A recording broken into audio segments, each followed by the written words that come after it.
Ito pa yung isa. Ito yung puno niya. Yan o. Tapos ayan siya, ang cute niya.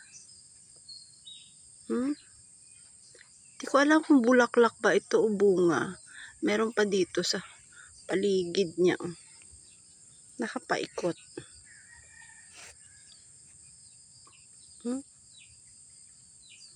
Ang ganda. Ayan silang dalawa. Siguro ito yung hinog na. O magulang na. Ito naman yung bata pa. Cute. Cute, cute. Dito lang ako nakakakita ng ganito talaga. Grabe. Oh, cute oh. So amazing. Siya oh.